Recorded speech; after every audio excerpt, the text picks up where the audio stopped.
I've always believed that trust is the foundation of a marriage, the invisible thread that holds two people together through the chaos of life. For 12 years, I thought that thread between me and Emily was unbreakable. We'd built a life in the suburbs of Portland, Oregon. A cozy craftsman house with a wraparound porch, a garden she tended with obsessive care, and a routine that felt like the heartbeat of our existence. I'm a structural engineer, spending my days designing bridges that withstand storms and time.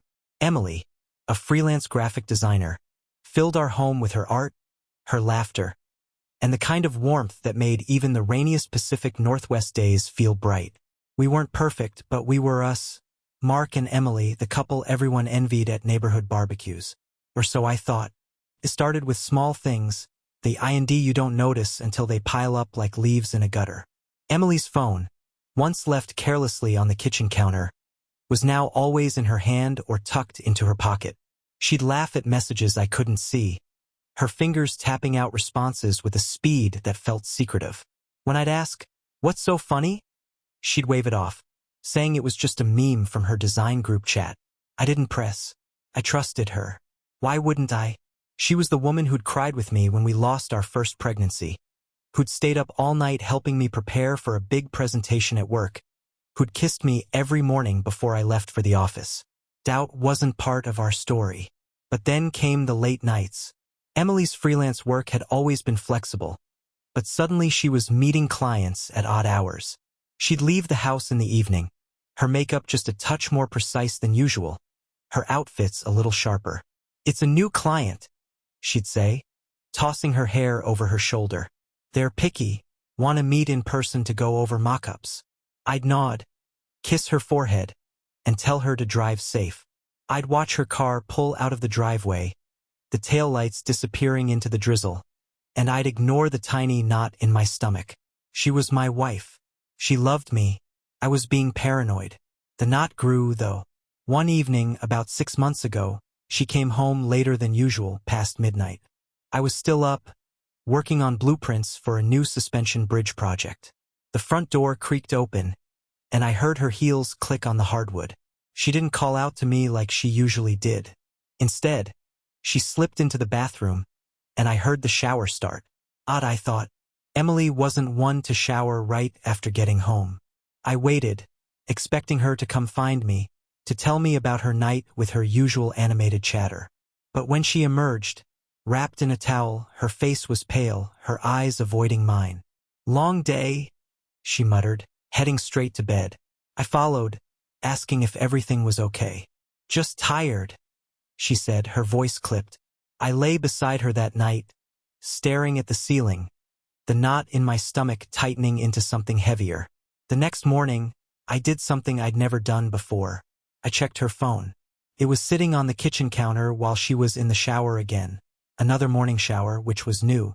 My hands shook as I picked it up.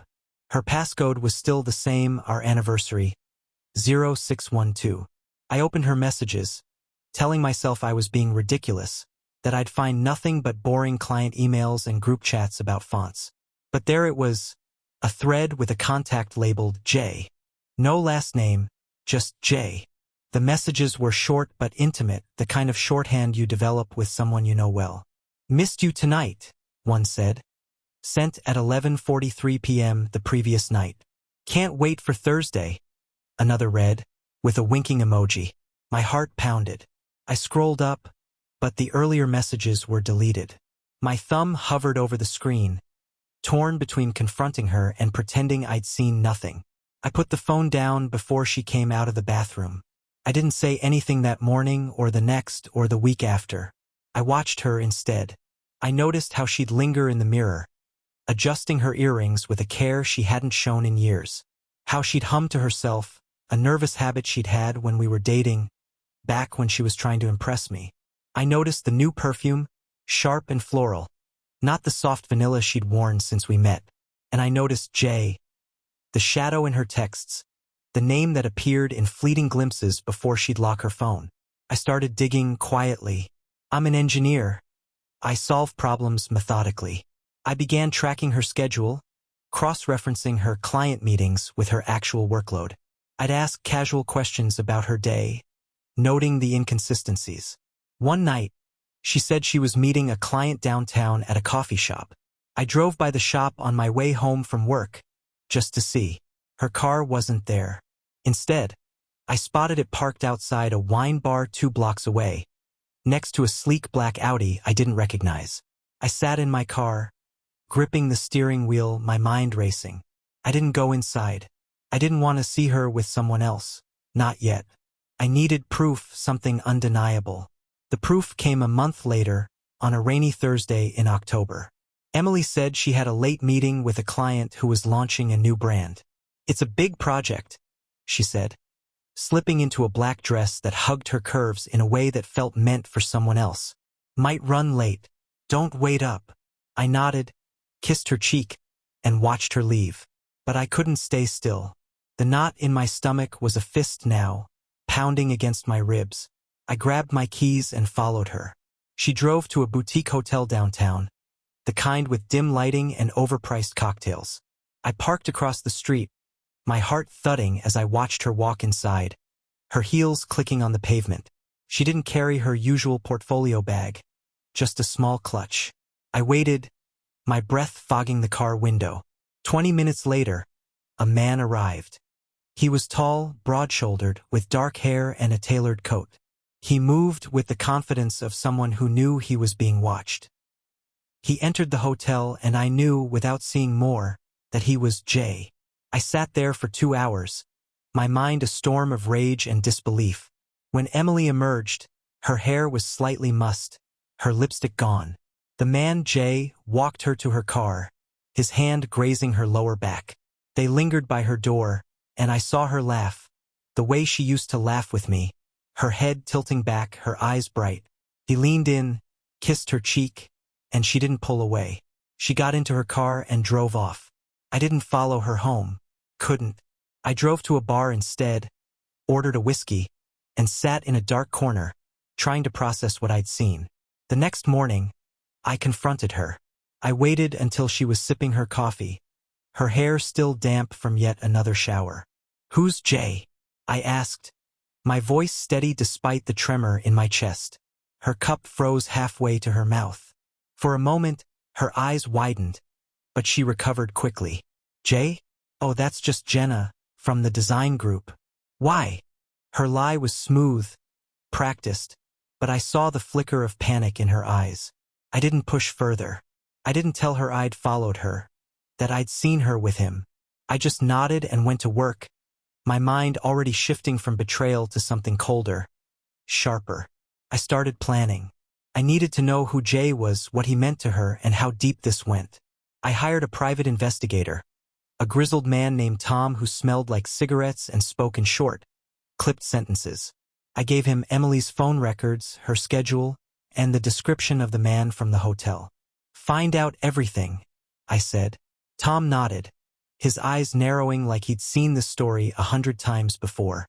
While Tom worked, I kept up appearances at home. I kissed Emily goodnight, ate the dinners she cooked, laughed at her stories. But every touch, every smile, felt like a lie I was swallowing.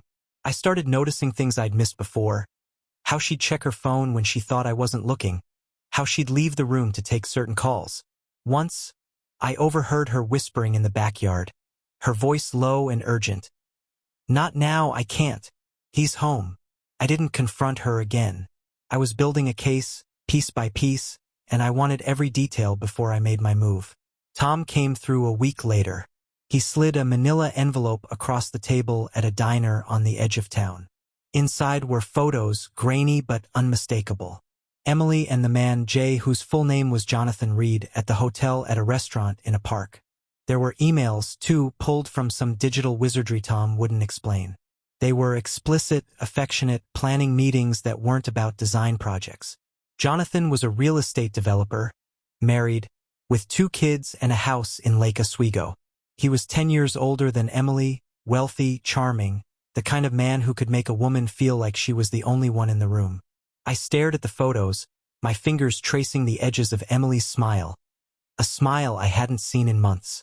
The betrayal wasn't just the act. It was the intimacy, the secrets, the life she'd built with him while I was designing bridges and mowing our lawn.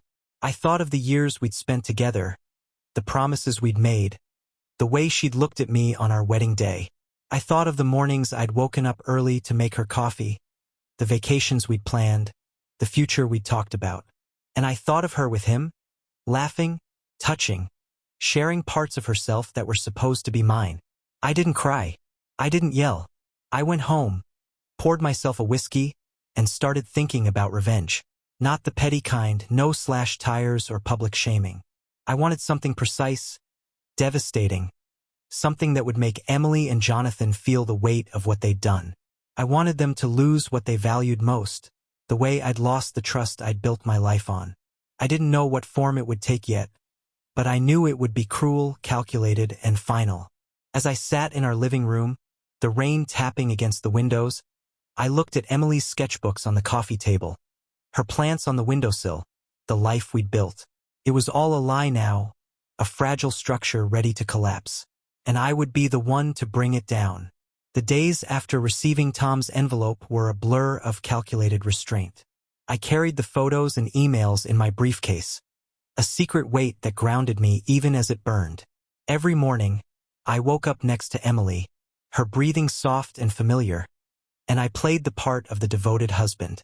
I made her coffee, kissed her goodbye, and went to work, all while my mind churned with plans.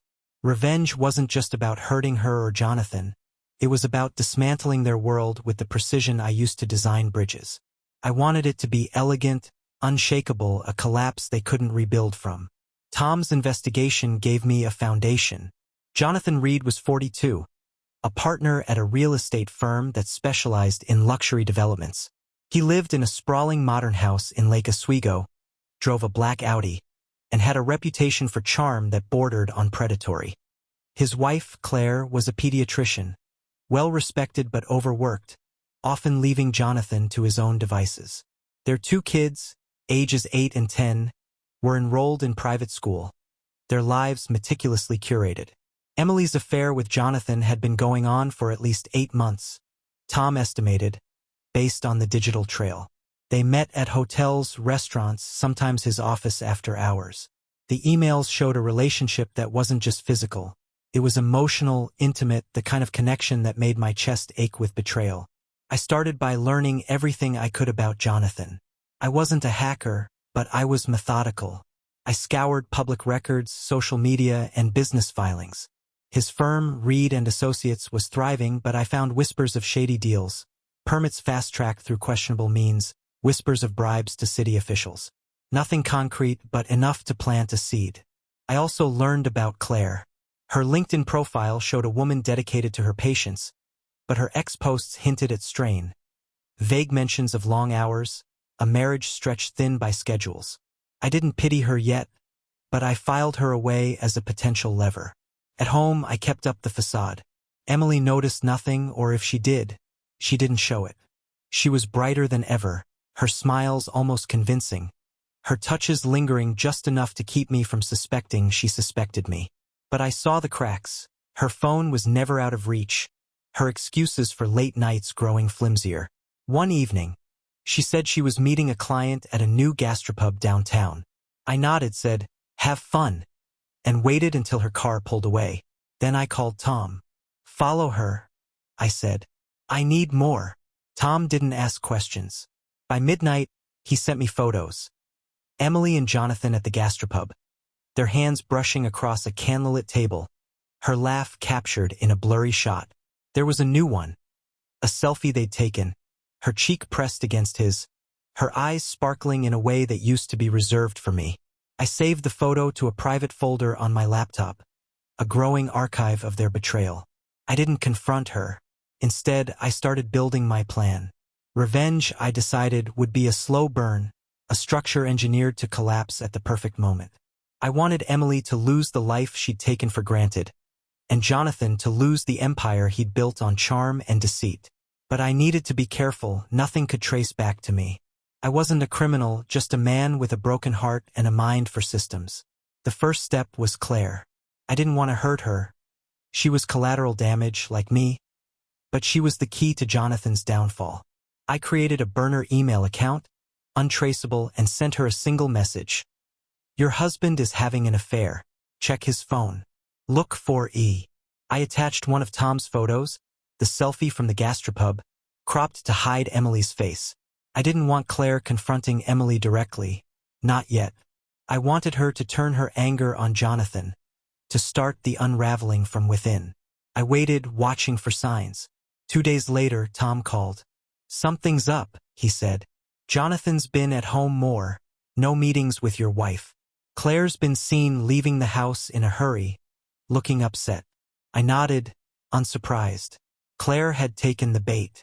I imagined her scrolling through Jonathan's phone, finding the messages, the photos, the proof of E. I imagined her rage, her questions, the cracks forming in their perfect Lake Oswego life. But Emily didn't mention anything. She came home each night, her routine unchanged, though her smiles were tighter, her eyes darting to her phone more often. I wondered if Jonathan had told her about Claire's suspicions, if they were scrambling to cover their tracks. I didn't ask. I kept collecting data, building my plan. The second step was Jonathan's business. I'd found enough in my research to know his firm wasn't spotless. A contact in the city planning office, an old college friend named Greg, owed me a favor. Over beers, I mentioned Reed and Associates, casual as could be. Heard they're cutting corners on permits, I said, planting the seed.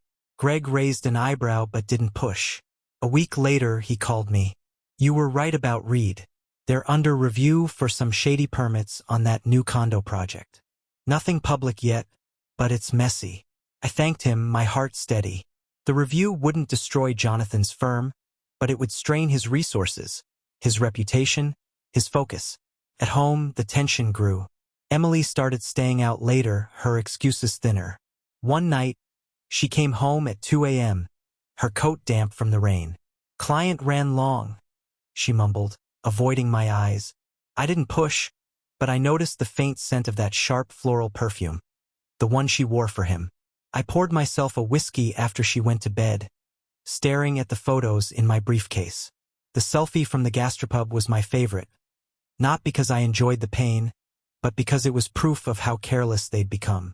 They thought they were untouchable. They were wrong. I started phase 3, Emily's world. She was proud of her career, her reputation in the design community. She'd built a small but loyal client base. Her work featured in local magazines. I knew how much it meant to her, how she'd light up when a client praised her latest project. I decided to take that from her subtly, irrevocably. I created another burner account, this time posing as a disgruntled client. I posted reviews on freelance platforms, vague but damaging, unprofessional, missed deadlines, difficult to work with. I targeted her smaller clients, the ones less likely to defend her publicly. I sent anonymous emails to her bigger clients, hinting at unreliability, attaching screenshots of her missed deadlines, fabricated but convincing. I was careful, spacing them out, making it look organic. The effects were slow but noticeable. Emily started getting fewer calls, her inbox quieter. She'd sit at the kitchen table, refreshing her email, her brow furrowed. I don't get it, she said one morning, her voice tight. I've never had complaints before. I nodded sympathetically, offering to help her draft responses.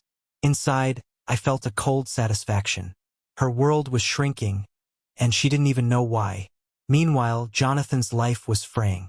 Tom reported that Claire had hired her own investigator, digging into Jonathan's finances and movements.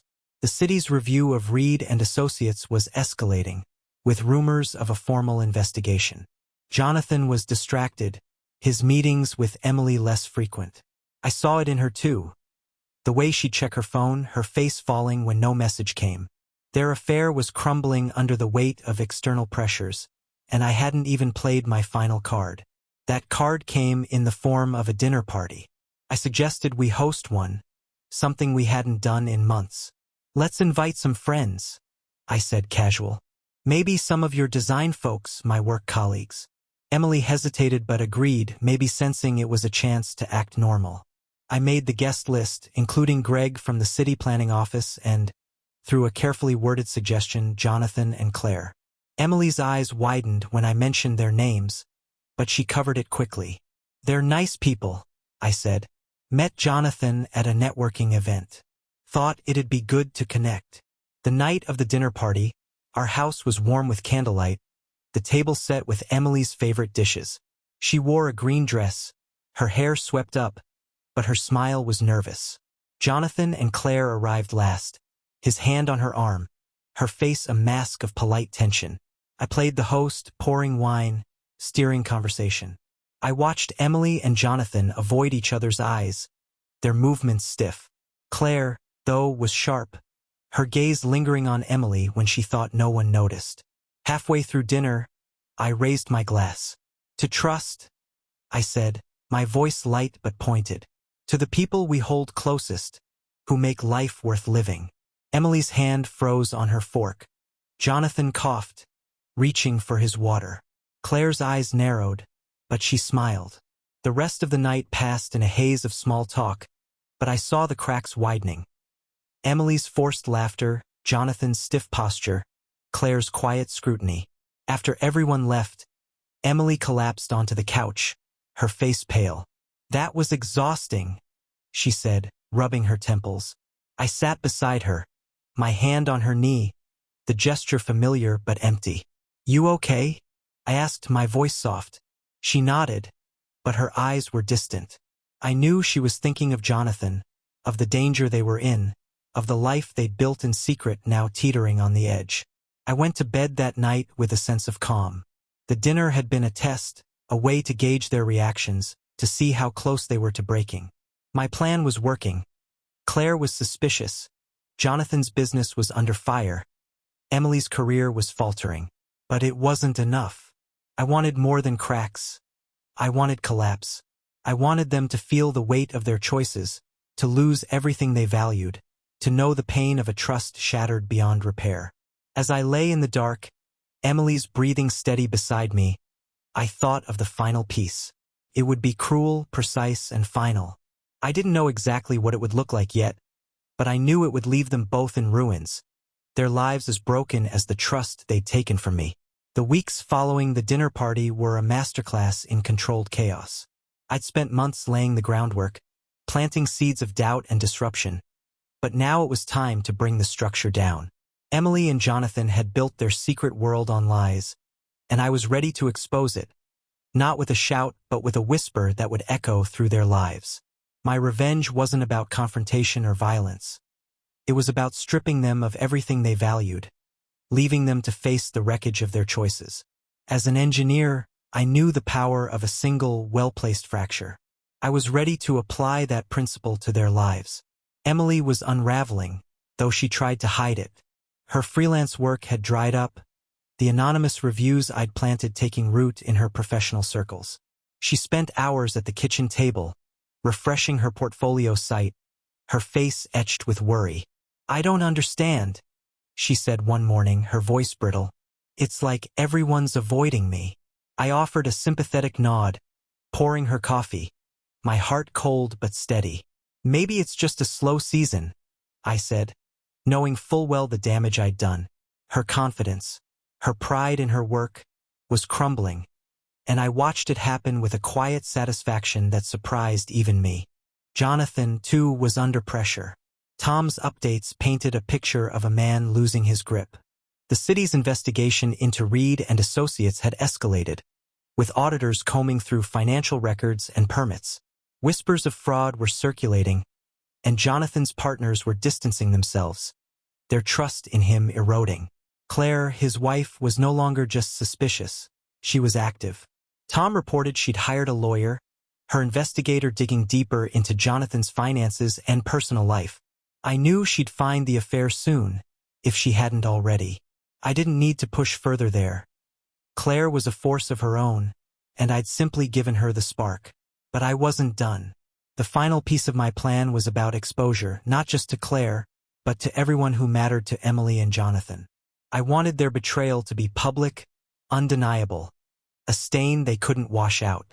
I started with Emily's design community. She'd always been active in local art circles, attending gallery openings and networking events. I used my burner account to send anonymous tips to key figures in her network, editors, gallery owners, former clients. The messages were subtle, hinting at unprofessional behavior, personal entanglements that compromised her work. I attached a single photo, one of Tom's grainiest shots, showing Emily and Jonathan in a compromising moment at the hotel. Her face was partially obscured, but the context was clear. I didn't name Jonathan. I didn't need to. The rumor mill would do the rest. The effects were swift. Emily came home from a gallery event one evening, her eyes red, her hands shaking. "They're talking about me," she said, her voice barely above a whisper. "People I've known for years. They wouldn't even look at me." I hugged her, my arms mechanical, my words soothing but empty. "It'll blow over," I said, knowing it wouldn't. The whispers had taken root, and her reputation, the thing she valued most after our marriage, was fracturing. Jonathan's world was collapsing too. I'd done my part there, but Claire was the real catalyst. Tom sent me a photo of her leaving a lawyer's office, her face set in determination. A day later, I saw a post on X from a local business account, mentioning trouble at Reed and Associates and a potential lawsuit. I didn't need to dig further. The dominoes were falling. But I wanted to ensure Jonathan's downfall was personal, not just professional. I sent another anonymous email, this time to his partners at the firm, attaching a carefully curated selection of photos and emails between him and Emily. I didn't mention her by name, but I included enough details, dates, locations, snippets of their intimate exchanges, to make it clear he was distracted, unreliable, a liability. I knew his partners would act to protect their own interests. They did. Tom reported that Jonathan was on leave from the firm, a polite way of saying he was being pushed out. The final act came on a cold November evening. I'd planned it meticulously, a moment that would force Emily and Jonathan to face the consequences of their betrayal together. I invited Jonathan and Claire to our house again, this time for a casual drinks night with a few neighbors. Emily protested, her voice sharp. "Why them again? We barely know them." I shrugged, playing the oblivious husband. "They're nice, and I thought it'd be good to branch out. Besides, you seemed to get along with Jonathan at the last dinner." Her face paled, but she didn't argue further. She knew she couldn't without raising suspicion. The evening was a study in tension. Claire arrived alone, her eyes sharp, her smile tight. "Jonathan had a work thing," she said, her voice clipped. I nodded, hiding my satisfaction. I'd known he wouldn't come. Tom had confirmed he was meeting with his partners, trying to salvage his position. Emily was a wreck, her hands fidgeting with her wine glass, her laughter forced. The neighbors chatted obliviously, but Claire's gaze kept drifting to Emily, her expression unreadable but heavy. Midway through the evening, I excused myself to check on the snacks and slipped into my study. I'd prepared a package, printed copies of the photos, the emails, everything Tom had gathered. I addressed it to Claire with a note. "You deserve the truth. So do I." I didn't sign it. I slipped it into her coat pocket, knowing she'd find it later. I also sent a digital copy to Jonathan's personal email, from the same burner account, with the subject line, "Time's up." I knew he'd check it eventually, probably in a panic as his world crumbled. The night ended early, the tension too thick for anyone to ignore. Claire left first, her goodbye curt. Emily cleaned up in silence, her movements jerky. I watched her, my heart a strange mix of pain and resolve. "You okay?" I asked, my voice gentle. She nodded, not meeting my eyes. I knew she was waiting for a call from Jonathan, for some sign that their secret was still safe. It wasn't. The next morning, everything broke. Claire called Emily at 7 a.m., her voice audible through the phone even from across the room. "How could you?" she screamed, her words a mix of rage and tears. Emily's face went white, her phone slipping from her hand. She turned to me, her eyes wide with panic. "Mark, she started, but I cut her off. "I know," I said, my voice calm, final. "I've known for months." She froze, her breath catching. I didn't yell, didn't accuse. I just laid out the truth piece by piece, the photos, the emails, the late nights.